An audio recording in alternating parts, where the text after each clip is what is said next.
पुर्तगाली ही गए थे। सबसे पहले आया कौन? पुर्तगाली। और सबसे बाद में गया कौन? हाँ, पुर्तगाली। अंग्रेज डच के बाद भारत में आए, परंतु अंग्रेजी ईस्ट इंडिया कंपनी स्थापना डचों से पहले हो गई। देखिए यहाँ समझिए कि कंपनी की स्थापना यूरोप में कब होती है और भारत में कब आता है। स्थापना में सबसे पहले कौन था? पुर्तगाल। पेड कर दे फीस, पेड कर दे फीस। तो सबसे पहले कौन सी कंपनी? पुर्तगाली। उसके बाद इंग्लैंड, उसके बाद डच, उसके बाद डेनमार्क, वैसे फ्रांस, स्वीडन। तो शॉर्टकट ट्रिक क्या है? पेड कर दे फीस, पेड कर दे फीस, पेड कर दे फीस। किसी को कोई दिक्कत? पेड कर दे फीस। आगे बढ़ जाए, किसी को कोई दिक्कत? तो प से क्या हो गया? पुर्तगाली, पुर्तगाल वाले आए। देखो उसके बाद England, British East India Company आ गई थी। But British East India Company की स्थापना हो जाती है, बट इंटरनल किसी कारण से British East India company Bharat नहीं पहुंचती है। उससे पहले ही कौन पहुंच जाती है? डच। हालांकि स्थापना पहले किसकी होती है? बट भारत में फैक्ट्री पहले किसकी लगती है? डच। तो पुर्तगाल के बाद फैक्ट्री किसकी लगती है? लेकिन पुर्तगाल के बाद स्थापना किसकी होती है? इंग्लैंड की। तो दोनों में अंतर समझ आ गया ना।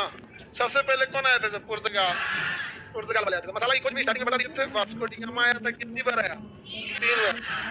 1498, 1502, 1524। 24 में आया तो यही मर गया, ये लालच में आ गया था वास्को डी गामा आया। तो पहला हम लोग देखते हैं कौन सा?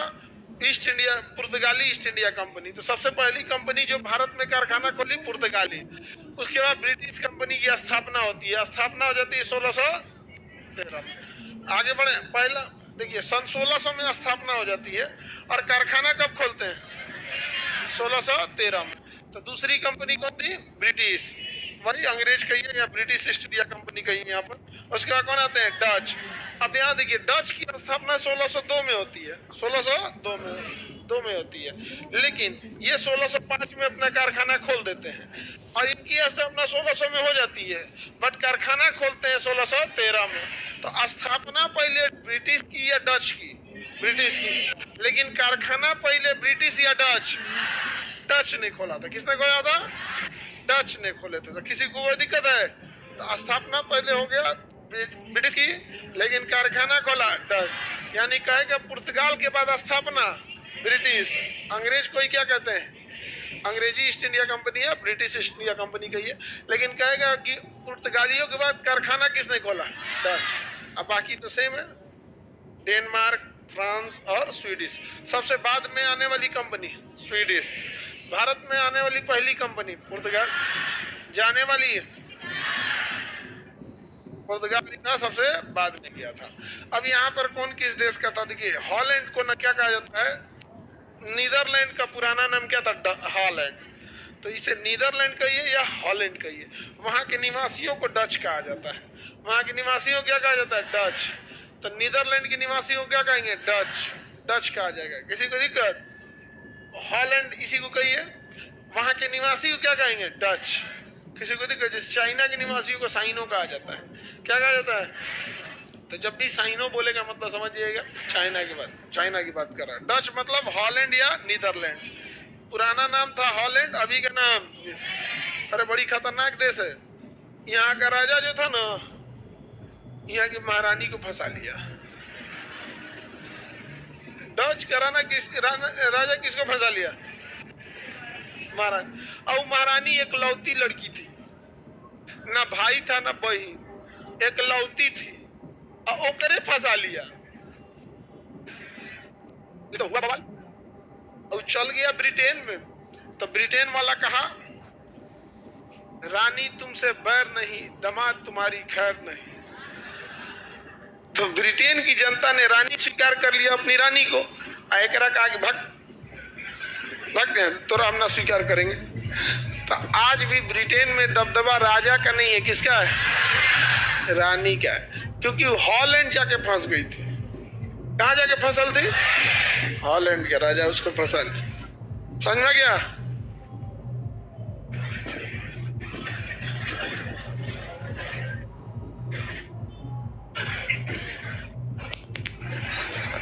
अब यहां समझते हैं हम लोग कौन सी कंपनी ने अपना कारखाना कहाँ खोला था। अब ये कारखाने में करते क्या थे, तो देखो जब भी कोई चीज ये यहाँ से ले जाते थे तो वो सोचते थे रॉ मटेरियल यहीं छोड़ दिया जाए। जैसे अगर उन्हें ब्रिटेन ले जाना है गन्ना, तो आप ही बताओ गन्ना ले जाना प्रॉफिटेबल है कि गन्ना का चीनी बना के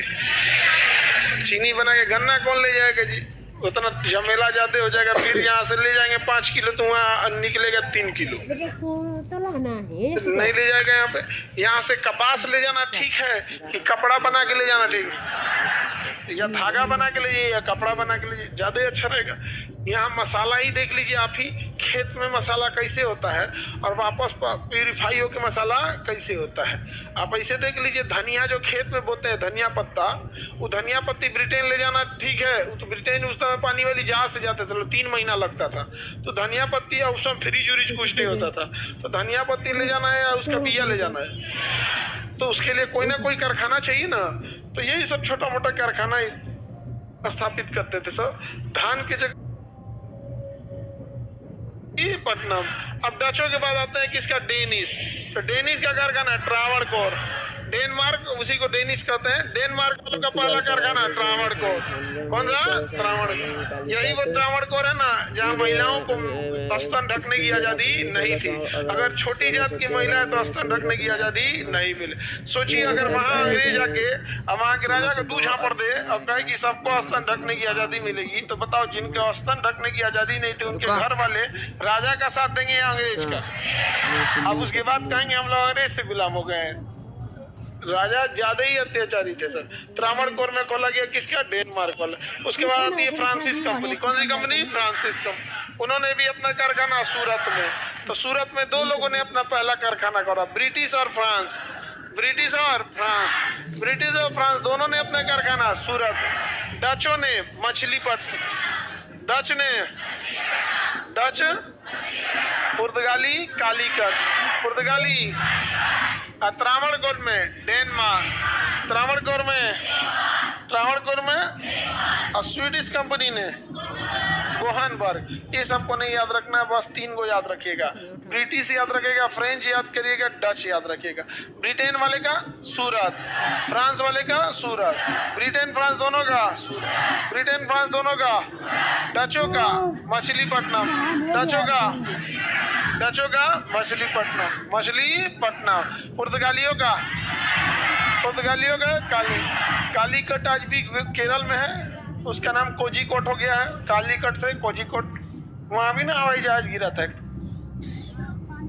हवाई जहाज गिरा था कोझिकोड में 2020 में। रनवे ही खत्म हो गया था, कोझिकोड एयरबेस रनवे खत्म हो गया। तो जैसे पहाड़ी पे बना था, रनवे खत्म हो गया, उसके आगे गड्ढा था, तो पायलट को समझाया जाता था प्रॉपर ब्रेक मार दो। लेकिन ऐसन कोढ़ी, ऐसन मतलब इंजीनियर भारत का हुआ अगवा ना तो गढ़ावा भरा सब, ना वहाँ ब्रिज बना के एगो ब्रिज बनाता सब, एक्स्ट्रा रनवे जगह नहीं मिल जाता। स्वीडन का मैड्रिड एयरपोर्ट ब्रिज पे है, किस पे, ब्रिज पे है। लेकिन कोझिकोड एयरपोर्ट वाला नहीं बनाया सर, गिर गया जहाज, बहुत लोग मरे थे, लोग उतर गया था, बारिश में फिसलन थी, मौसम सही नहीं था, आगे जाके उतरा, तब तक ढह गया। पटना एयरपोर्ट को देख लो, तनी से आगे उतरेगा तो कहानी खत्म। रेलवे लाइन से पहले बाउंड्री लाइन है, तुरेगा आगे सबसे पहले पायलट रहता है, खत्म का पायलट। जहाज में इस शुरुआत में 1 के हाथ का तो दूरी रहता है, तो शीशे पे तो बैठा रहता है पायलट।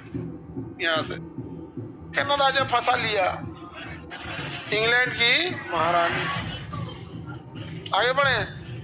अब महारानियों को देखिए ना, जाके भारत अपन देश छोड़ के दूसर देश जाके फंस गए।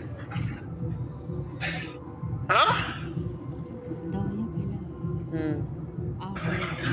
अच्छा वो देश आप देखिए गौर से, वो लोग विदेशियों को एक्सेप्ट करने में हिचकिचाते नहीं है। कहा कि तुम भारत छोड़ दो, यहाँ शासन हम कहेंगे, तो दामाद के लिए भारत छोड़ के